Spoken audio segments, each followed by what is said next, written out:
बड़ी भाभी, इस बार हम गर्मियों की छुट्टियों में आपके पास रहने को आ रहे हैं। हम भी तो आपके बड़े शहर के नज़ारे देख ले। भैया से कह देना कि वो हमारे आने की टिकट बनवा दे। अपनी ननद रितु की बात सुनकर माही ने हाँ में हाँ मिला दी और फोन रख दिया। फोन रखकर वो तनाव में आ गई। बड़े शहर में रहने के कारण उसके खर्च बहुत ज्यादा थे। कोरोना के चलते बिजनेस को काफी घाटा हुआ था, पर इतनी कमाई थी कि घर खर्च निकल जाता था, आवश्यकता पूरी हो जाती थी। इच्छाओं की बलि तो अभी भी देनी पड़ती थी। 2 बेटियां, दोनों की पढ़ाई के खर्चे। अभी नया सेशन शुरू हुआ था। स्कूल की फीस, बस का किराया, नई किताबें और यूनिफॉर्म, बहुत खर्च हो गया था। अभी हाथ तंग ही चल रहा था।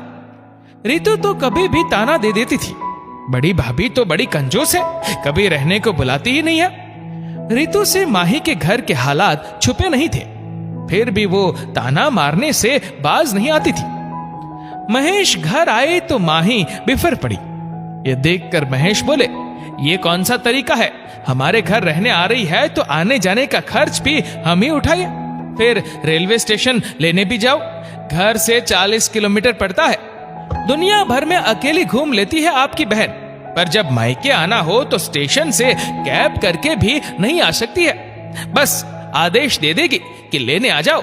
लाना ले जाना इतना सस्ता भी नहीं है। छोटे शहरों की बात अलग है, पर बड़े शहरों में इतनी दूरियां है कि खुद आना जाना पड़ता है। महेश ने अपनी माँ से बात की तो वो भी चिल्लाकर बोली, रितु पहली बार आ रही है, फिर बहन बेटी अपना किराया खर्च करके मायके आई तो भाई भाभी पर धिक्कार है।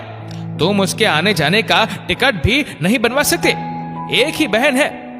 एक बात और, दोनों बच्चों और रितु का टिकट एसी डिब्बे में बनवाना, वो तुम्हारी तरह स्लीपर में सफर नहीं कर सकती है। महेश और माही चुप हो गए। उनकी माँ ही जब उनकी परेशानी नहीं समझ रही है तो दूसरा कौन समझेगा। महेश ने माँ के कहे अनुसार आने जाने के टिकट बनवा दिए और स्टेशन भी लेने चला गया। क्या भैया, अभी तक पुरानी कार में अटके हो? नई कार क्यों नहीं ले लेते? रितु की बात का महेश के पास जवाब नहीं था। घर पहुंचते ही रितु के दोनों बच्चों ने एसी चलाने की डिमांड की। महेश और माही के घर में एसी तो था, लेकिन वो सिर्फ रात को ही चलाते थे। अभी बिजनेस धीमा चल रहा था, इसलिए बिजली का बिल ज्यादा ना आए तो कटौती कर रहे थे। मामी, कुछ अच्छा सा बना दो, रितु की बड़ी बेटी ने जिद की। बेटा, अभी तो खाना बन चुका है, शाम को कुछ बना दूंगी, माही ने समझाया। भाभी, हम छुट्टियों में रहने आए हैं, कुछ अच्छा सा पनीर बना लेती। रोज रोटी सब्जी तो हम अपने घर में भी खाते हैं। मेरी ननंदे आती है तो हम स्पेशल खाना बनाते हैं। रितु की बात सुनकर माही का चेहरा उतर गया। सबने खाना खाया और महेश अपनी दुकान पर चला गया। शाम को रितु के बच्चे तैयार हो गए। मामा, कहीं बाहर घुमाने ले चलो, हम घर में बैठे बैठे बोर हो गए हैं। महेश, मामा अभी दुकान से थक कर आए हैं, हम परसों रविवार को घूमने चलेंगे, माही ने समझाया। क्या भैया, आप तो अभी से बूढ़े हो गए क्या? रितु ने कटाक्ष किया। महेश चुप ही रहा, पर रितु की बात उसे भी बहुत बुरी लगी। भाभी, एक मेड तो लगा लेते, सारा काम खुद ही करो, दिन भर लगे रहो, रितु ने जल्ला कर कहा। माही ने मेड भी नहीं लगा रखी थी, इससे वो महीने के 3000 बचा लेती थी। जब भी बात चलती, रितु अपने पैसों का रौब झाड़ती थी और विदेश यात्राओं के बारे में सुनाती रहती थी। महेश और माही को नीचा दिखाने में कोई कसर नहीं छोड़ती थी। रितु के घर में तो मेड आती थी, इसलिए वो यहाँ भी हुक्म ही देती थी, एक काम को हाथ नहीं लगाती थी। अकेली माही लगी रहती थी। तुम लोग भी साल में एक बार तो कहीं घूमने जाया करो, हमें देखो, हम साल के 3-4 ट्रिप कर लेते हैं, रितु ने बातों ही बातों में कहा। मैं तो पहले ही नहीं आ रही थी, माँ तो वैसे भी कह रही थी कि तेरी भाभी तो कंजूस है। माही से ये सब सहन नहीं हो रहा था, पर महेश ने उसे रोक दिया। रविवार आया तो बच्चे वाटर पार्क की जिद करने लगे। 2 सालों से माँ ही अपने बच्चों को वाटर पार्क ले जाने का टाल रही थी।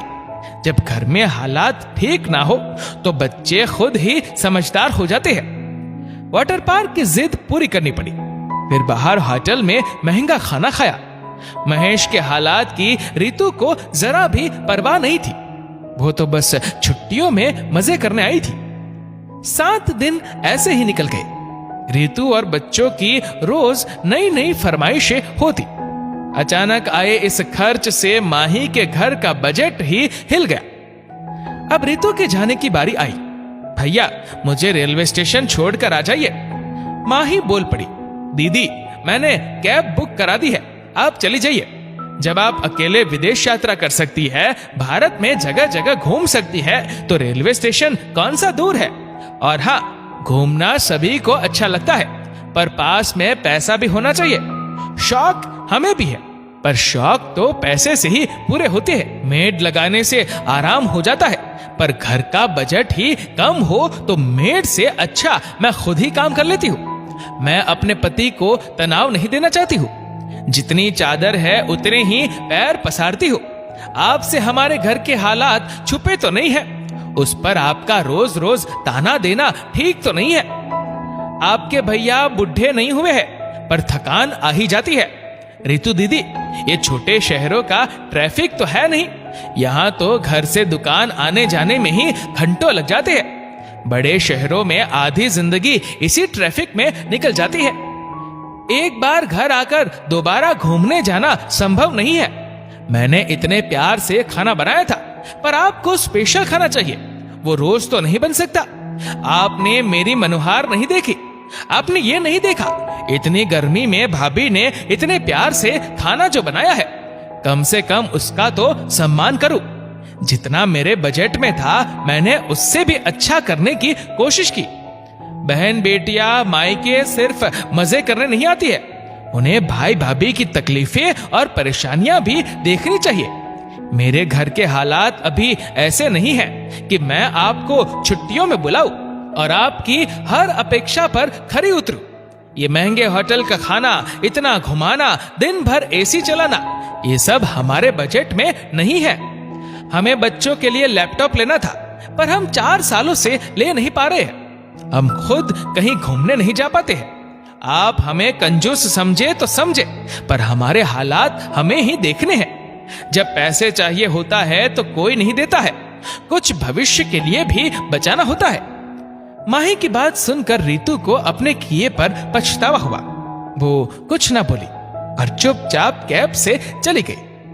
दोस्तों, बहन बेटियां दुनिया भर में अपने किराए से घूम आती है, पर मायके आना हो तो विशेष शर्त रख देती है। टिकट बनवाओ, लेने आओ, छोड़ने आओ, जरा सा देखभाल कर चलो तो कह देती है भाभी तो बड़ी कंजूस है। आपने भी ऐसी परिस्थितियों का सामना जरूर किया होगा। इस वीडियो को लेकर आपकी क्या राय है, नीचे कमेंट करके जरूर बताएगा। और अगर आपको वीडियो अच्छा लगा हो तो इस वीडियो को लाइक करेगा, शेयर करेगा ज्यादा से ज्यादा लोगों तक। और ऐसे ही और भी इंस्पिरेशनल वीडियोस के लिए सब्सक्राइब करें हमारे यूट्यूब चैनल को और फेसबुक पर फॉलो करें हमारे पेज को। धन्यवाद।